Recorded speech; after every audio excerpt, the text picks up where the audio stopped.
What do you think of cladding, Rebecca? Oh, I love cladding. Yeah, cladding's the best. I'd give it a thumbs up.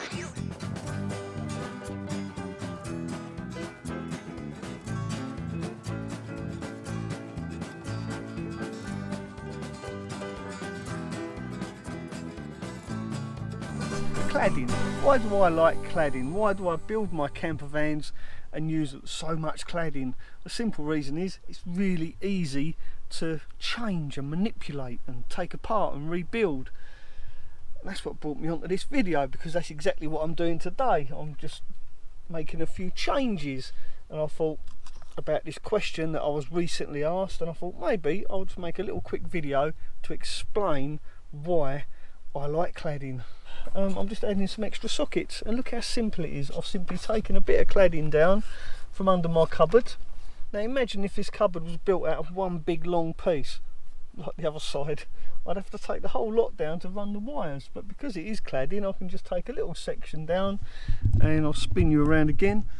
Up there you can just see there I've taken a bit out the side, and it just makes it really simple to work with and to make these little modifications and little changes.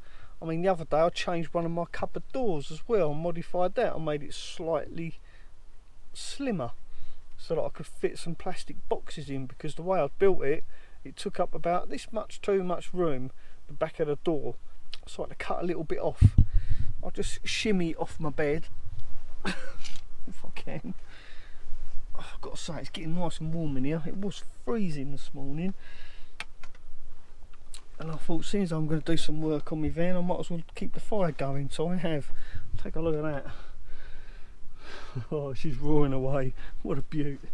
Right, now my door. So this is my door that I was talking about.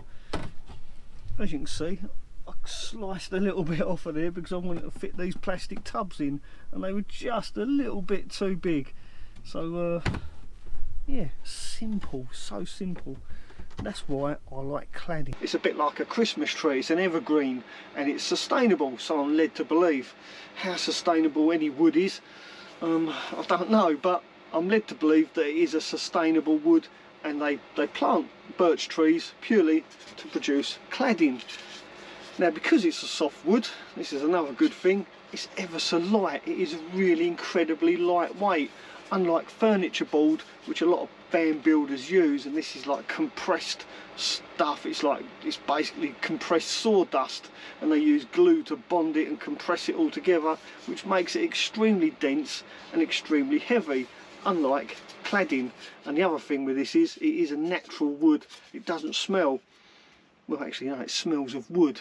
If you used to take a good sniff of a bit of furniture board, all you would smell is nasty chemicals, and it's very high in VOCs, and you've heard me talk about VOCs many times. There's virtually no VOCs in this cladding, because at the end of the day it's just wood, whereas furniture board is saturated with VOCs, and it is forever off-gassing, especially in a confined space like a camper van.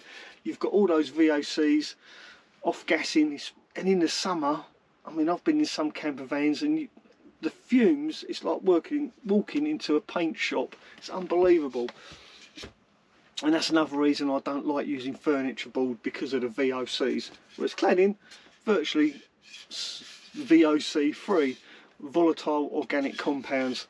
And I've made a few videos about that, and I will put again the link to that video up there. Now, logic would tell us, because it is extremely lightweight, it's not very dense, that it must be therefore a good insulator.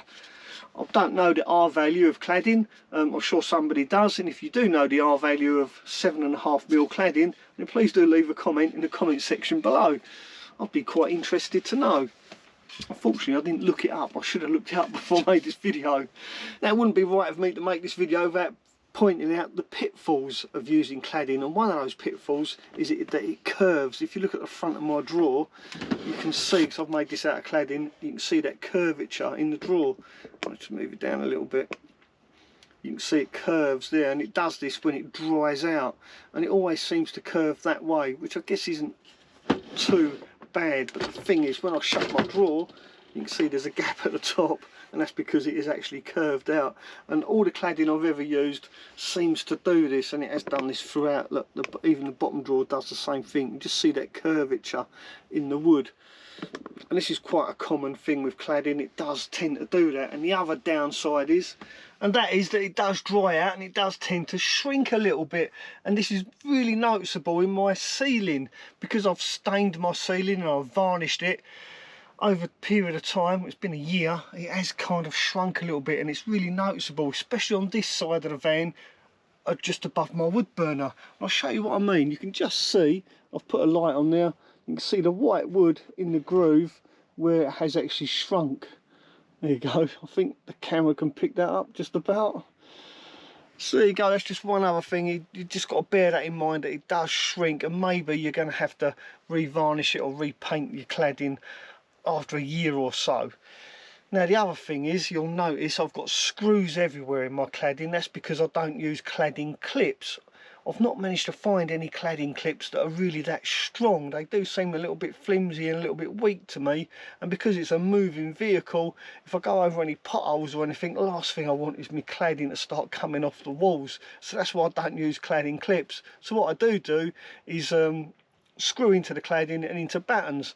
Well, I don't actually screw into the cladding, I always drill a pilot hole, because if you screw into the cladding it will split really easy. You do need to drill a pilot hole, and to drill that pilot hole I use this countersunk drill bit, and it's a drill, an adjustable bit on the end, and it's a countersink as well, and I can actually adjust the length of this drill tip to make sure it goes all the way through the cladding, so when I do put my screw through the cladding it doesn't split the cladding, and it does leave it nice and flush. Let's see if I can find you some. Oh, there you go. You can see there's a nice screw there, and it's nice and flush, and I put them all in a nice row. So yeah, I can live with that. I can live with the screws in the cladding, and if you countersink them enough you can even fill over them if you wish to and paint over it, so it's not a drama. You don't really need to use cladding clips. Some things I've learned over time when I'm out buying cladding, when I'm at the DIY store looking for my cladding, I'm very particular about what packs I buy. Usually cladding comes in packs of 5 sheets of various lengths. The longest I've found is 3 metres, and in the UK the only place I've found that sells 3 metre lengths is Wickes's, and Wickes's cladding seems to be a little bit better in quality than B&Q's. This isn't a paid promotion but nevertheless, when you're out buying your cladding, take each individual packet and have a really good look at it. Look down the length of the cladding to make sure it's not twisted, because sometimes you can get it and it's kind of twisted. It has this twisted effect. And these knots as well, these knots in the cladding, what you don't want is these knots right on the edge, because sometimes some of this edging will be missing because it's got a knot in it.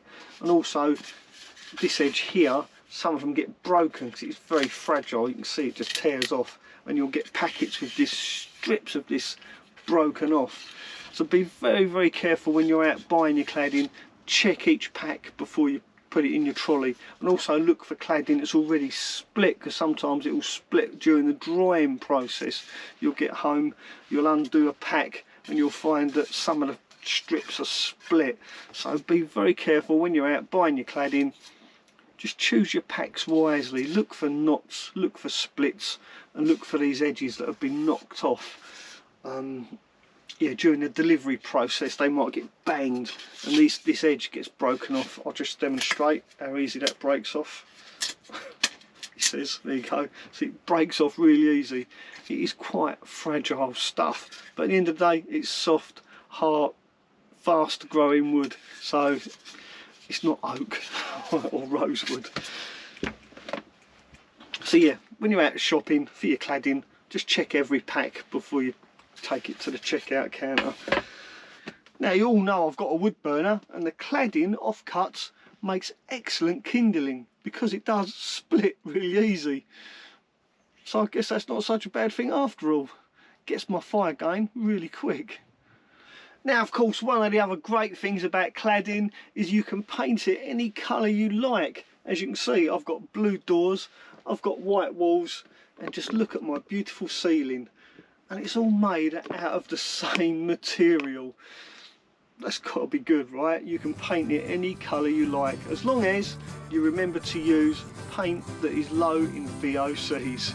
Well, thanks for watching. I hope you found this video useful, entertaining, and if you did, please do give me a thumbs up, and don't forget, if you're new to my channel, please do consider subscribing, and I'll see you next time. Ta-ra for now.